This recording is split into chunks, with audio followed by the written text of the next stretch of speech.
Salut, ici Résumé court. Aujourd'hui, je vais vous expliquer un thriller dramatique intitulé Monolith. Spoiler à venir. Attention et prenez soin de vous. Le film commence par une publicité pour une marque de voitures futuriste nommée Monolith. Le présentateur de la publicité déclare que la voiture est désignée comme la voiture la plus sûre au monde et qu'elle possède un certain nombre de caractéristiques de sécurité uniques. Il prétend que la voiture est extrêmement moderne et possède plusieurs caractéristiques comme du verre incassable, des pneus solides, une carrosserie rigide et bien d'autres atouts pour protéger ses conducteurs de tout vol et dommages possibles. Une application pour smartphone connectée à l'intelligence artificielle est utilisée pour contrôler toutes les fonctionnalités tout en étant à l'intérieur de la voiture. Un assistant virtuel nommé Lilith aide à interagir avec l'interface utilisateur de la voiture. Dans la scène suivante, nous pouvons voir une mère en compagnie de son enfant dans la même voiture en train de se rendre chez sa grand-mère. En parlant à l'assistante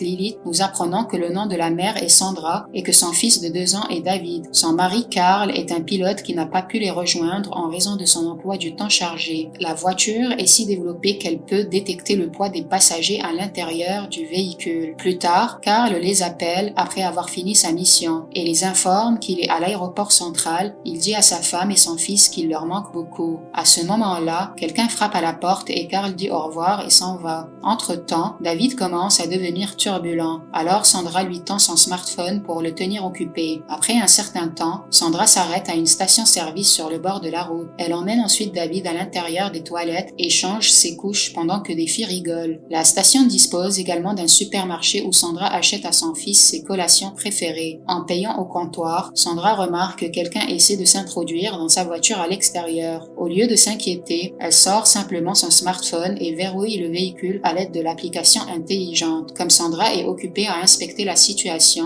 elle ne remarque même pas que David a été séparé d'elle. Après avoir réalisé que David est perdu, elle se met à crier et à le chercher dans le supermarché. Elle se précipite dehors et interpelle même un inconnu en supposant que David est avec lui. Elle semble être totalement effrayée jusqu'à ce qu'elle trouve David avec les 3 mêmes dames qu'elle a rencontrées plus tôt aux toilettes. Sandra place immédiatement David dans sa voiture et active la fonction Volt Mode. Cela la tranquillise contre ce qui se passe à l'extérieur et elle pousse enfin un soupir de soulagement. Après avoir quitté la station-service, Sandra a encore une longue distance à parcourir avant d'atteindre la maison de sa grand-mère. En raison du long trajet, Sandra s'ennuie et décide d'appeler son amie d'enfance, Jessa, pour prendre de ses nouvelles. Jessa reçoit l'appel et l'informe qu'elle est dans un hôtel proche de l'aéroport central. Elle rajoute qu'elle a séjourné à l'hôtel avec Carl. Sandra est dévastée par la révélation de son amie qui s'avère avoir une liaison avec son mari. Elle devient tellement frustrée qu'elle ne prend même pas la peine d'entrer chez sa grand-mère alors qu'elle se trouve devant la porte. Elle continue d'appeler Carl mais il ne décroche pas et fait semblant d'être occupé. Marre des mensonges, Sandra décide de prendre les choses en main et organise ainsi son voyage pour retrouver Carl à l'aéroport central de Los Angeles. Sur son chemin, un panneau indique que la distance jusqu'à Los Angeles est d'environ 320 km. Au bout d'un moment, Lilith, l'intelligence artificielle, mentionne qu'un accident grave a eu lieu sur l'autoroute principale, ce qui va les ralentir. Elle propose alors à Sandra d'emprunter la route de contournement, ce qui leur fera gagner beaucoup de temps. Cependant, l'intelligence artificielle mentionne également que l'itinéraire est désert et qu'il n'y a pratiquement pas de passagers. Sandra, qui tient à affronter son mari, n'hésite pas et prend l'itinéraire alternatif. Plus tard, alors qu'il fait noir, Sandra commence à éprouver des difficultés à conduire la voiture. Le brouillard sur le chemin s'intensifie également, ce qui affecte la vision de la route devant elle. Sur son chemin, elle ne trouve ni établissement, ni humain, ni tout autre véhicule. Cependant, elle trouve une sous-station électrique située au milieu de nulle part. Elle jette un coup d'œil sur l'endroit mais s'éloigne aussitôt. L'endroit est tellement désert que les seuls êtres présents sont des animaux sauvages. Soudain, Sandra, désormais nerveuse, perd sa concentration et percute un cerf qui tentait de traverser la route. À cause de la collision, David se met à pleurer et comme toujours, Sandra lui tend son smartphone pour le calmer. Elle sort alors immédiatement pour vérifier l'état de l'animal, mais il semble être presque mort. Le cerf est coincé sous la partie avant de la voiture et à cause de cela, Sandra est incapable de faire avancer sa voiture. Alors que Sandra tente de comprendre la situation,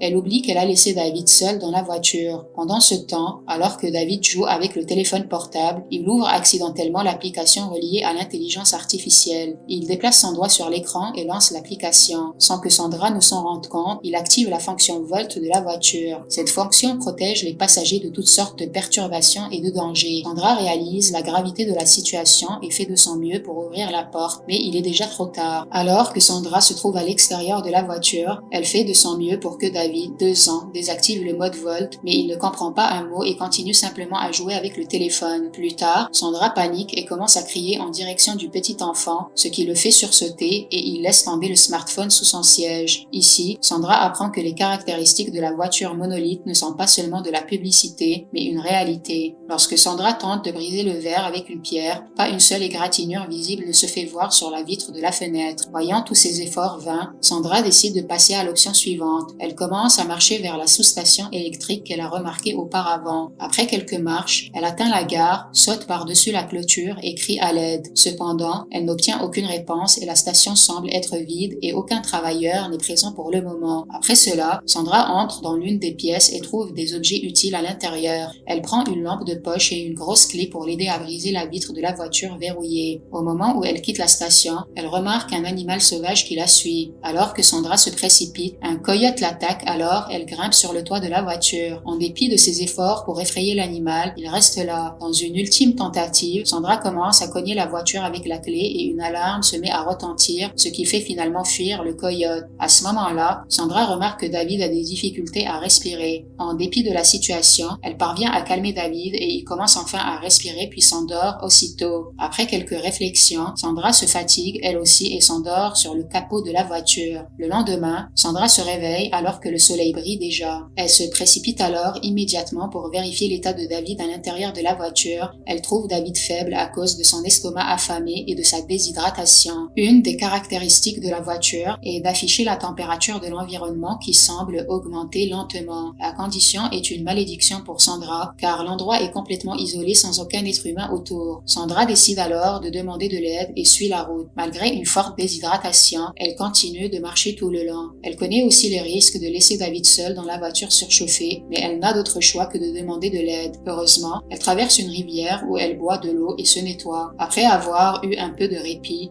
elle continue son voyage et tombe sur des collines escarpées le long du chemin. Après avoir parcouru plusieurs kilomètres, Sandra tombe enfin sur un ancien aérodrome où elle découvre un jet. Pendant ce temps, la température à l'intérieur de la voiture monolithe augmente, provoquant le démarrage instantané du ventilateur de refroidissement d'urgence. Après avoir atteint l'engin, Sandra entre à l'intérieur et découvre des boissons alcoolisées, un gallon d'essence, un briquet et une paire de pneus d'avion de rechange. Elle consomme de l'alcool et rassemble immédiatement les éléments nécessaires. Après cela, Sandra utilise de l'essence pour brûler les 2 pneus dans l'espoir d'attirer de l'aide. Elle prend alors le gallon et le remplit avec l'eau du fleuve. Lentement, Sandra revient à l'endroit où elle a laissé David. Dans la scène suivante, Sandra se précipite vers la voiture et trouve David tout faible et virant au rouge. Elle l'appelle, mais David ne répond pas et ne bouge pas. La température à l'intérieur de la voiture a augmenté significativement et les ventilateurs de refroidissement d'urgence sont devenus inefficaces. Voyant l'état de son fils, Sandra monte immédiatement sur le toit et verse l'eau qu'elle a apportée de la rivière. Et tous ses efforts sont vains. Pensant que son enfant devra mourir à l'intérieur du véhicule, elle recommence à frapper la vitre de la voiture avec la clé, mais cela gaspille son énergie. Plus tard, Sandra essaie d'allumer un feu à l'extérieur de la voiture dans l'espoir que la voiture senseur détectera la fumée et ouvrira les fenêtres. Mais rien de tout cela ne se produit. Au lieu de cela, les ventilateurs de refroidissement d'urgence s'arrêtent pour empêcher la fumée de pénétrer à l'intérieur. Fatiguée, Sandra tombe au sol et a une vision d'elle et de Carl visitant le même lieu d'accident après 1 an. Là, elle réalise ses erreurs et blâme toujours Carl pour la mort de David. Au bout d'un certain temps, elle se réveille à cause d'un bruit et se rend compte que tout cela était un rêve. Tout d'un coup, le coyote de la nuit dernière apparaît à nouveau devant elle. Sandra décide de s'en cacher et tente de grimper sur le toit de la voiture de nouveau. Mais comme la température de la voiture est extrêmement élevée, elle ne peut pas y rester et glisse plutôt sous la voiture. Là,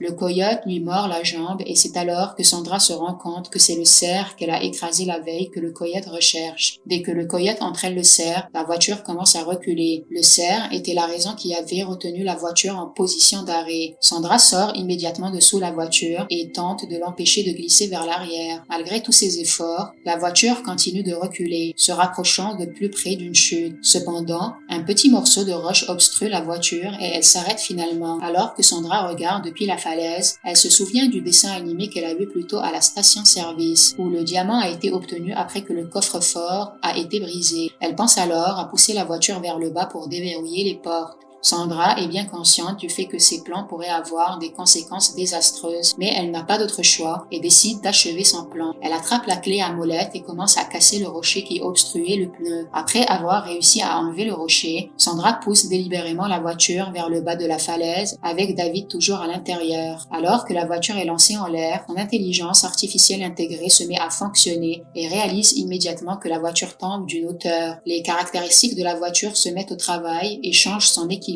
en étudiant la pression gravitationnelle afin de tomber correctement au sol, sans faire de mal à David. Étant donné que la voiture a été conçue pour désactiver le mode Volt lors d'un accident pour laisser entrer les sauveteurs, les portes s'ouvrent enfin. Dès que la voiture heurte le sol, Sandra descend la falaise et s'approche de la voiture. Malgré la chute dévastatrice, la voiture semble être comme si quelqu'un venait de la placer là. Trouvant la porte verrouillée ouverte, Sandra sort précipitamment David de la voiture et ouvre ses vêtements pour le rafraîchir. Voyant le faible état de santé de David, Sandra se résout à sortir des lieux au plus vite. Avant que Sandra ne monte dans la voiture pour conduire, tout le système a redémarré. Avec l'aide de Lilith, Sandra met la voiture en mode tout-terrain et commence à escalader la falaise devant elle. La voiture semble être faite pour des conditions extrêmes et franchit facilement la falaise. Miraculeusement, Sandra atteint le tout-terrain et se dirige vers l'hôpital. Dans la dernière scène du film, on voit Sandra et David arrivant à l'hôpital. David est gardé sur le lit d'hôpital à côté de Sandra et est relié à plusieurs tubes. Sandra semble inquiète pour David jusqu'à ce qu'il ouvre les yeux et l'appelle maman pour la première fois. Le film se termine alors que Sandra est émue que son fils l'appelle maman. Abonnez-vous pour plus de vidéos comme celle-ci. Activez la notification et laissez un j'aime pour aider la chaîne. Merci d'avoir regardé.